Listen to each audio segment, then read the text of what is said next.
বিশ্বনবী সাল্লাল্লাহু আলাইহি ওয়াসাল্লামকে সাহাবায়ে কিরাম জিজ্ঞাসা করলেন, ইয়া রাসূলুল্লাহ মা হাযিহিল আযাহি, ইয়া রাসূলুল্লাহ এই কুরবানি কি জিনিস? ক্বালা সুন্নাতা আবিকুম ইব্রাহিম। আল্লাহর নবী সাল্লাল্লাহু আলাইহি ওয়াসাল্লাম বললেন যে এই কুরবানি তোমাদের পিতা, জাতির পিতা ইব্রাহিম আলাইহিস সালাতু ওয়াস সালামের সুন্নাত। ফামা লানা ফিহা ইয়া রাসূলুল্লাহ, এই কুরবানির মধ্যে আমাদের জন্য কি রয়েছে? লিকুল্লি শাআরাতিন হাসানা। আল্লাহ নবী বললেন যে প্রত্যেকটা চুলের পরিবর্তে এক একটা করে সওয়াব পাবে তোমরা।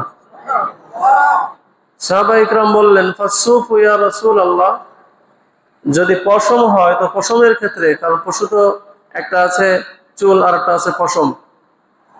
ছাগলের পশমগুলি মানে ছাগলের পশম লোম যেগুলি সেগুলি আপনার মোটা মোটা হয়, পরিমাণে কম হয়, কিন্তু ভেড়া দুম্বা এর পশম তো অনেক বেশি হয়, পরিমাণে অনেক বেশি না। সাহাবায়ে কিরাম জিজ্ঞাসা করতেছে, ইয়া রাসূলুল্লাহ ফাসসুফ, পশমের ব্যাপারে কি হবে?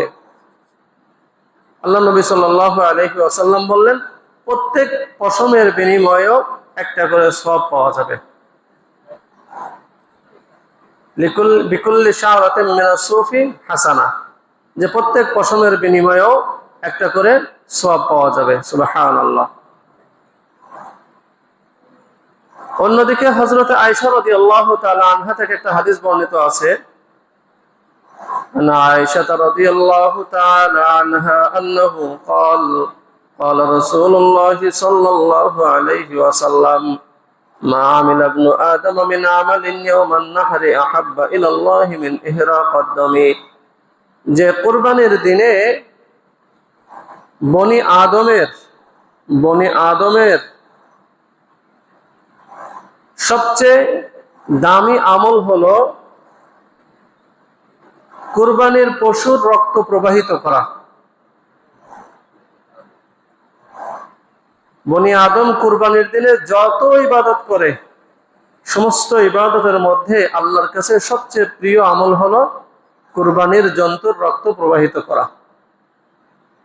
وَإِنَّهُ لَيَأْتِي يَوْمَ الْقِيَامَةِ بِقُرُونِهَا وَأَشْعَارِهَا وَأَظْلَافِهَا, আর কিয়ামতের দিন এই পশুগুলি তাদের শিং, তাদের পশম এবং তাদের খুর এগুলি নিয়ে আল্লাহর দরবারে উপস্থিত হবে।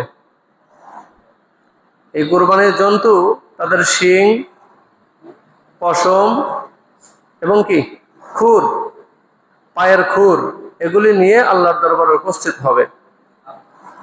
وَإِنَّ الدَّمَ لَا يَقَعُ مِنَ اللَّهِ بِمَكَانٍ قَبْلَ أَن يَقَعَ مِنَ الْأَرْضِ, আর কুরবানির দিনে কুরবানির জন্তুর রক্ত জমিনে পড়ার আগেই আল্লাহ তাআলা এই কুরবানিকে কবুল করে নেন। সুবহানাল্লাহ। ফাতিবু বিহা নাফসা, আল্লাহর নবী সাল্লাল্লাহু আলাইহি ওয়াসাল্লাম বলেন, অতএব তোমরা সন্তুষ্ট চিত্তে, আনন্দ চিত্তে তোমরা কুরবানি করো। তো বোঝা গেল কুরবানি আল্লাহ তাআলা কুরবানি করতে আদেশ করেছেন।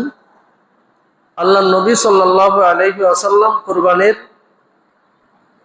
কথা বলতে গিয়ে বলেন, কুরবানি ইব্রাহিম আলাইহিস সালাতু ওয়াস সালামের সুন্নাত এবং কুরবানি করলে কি ফজিলত, এগুলি আল্লাহর নবী সাল্লাল্লাহু আলাইহি ওয়াসাল্লাম বলেন।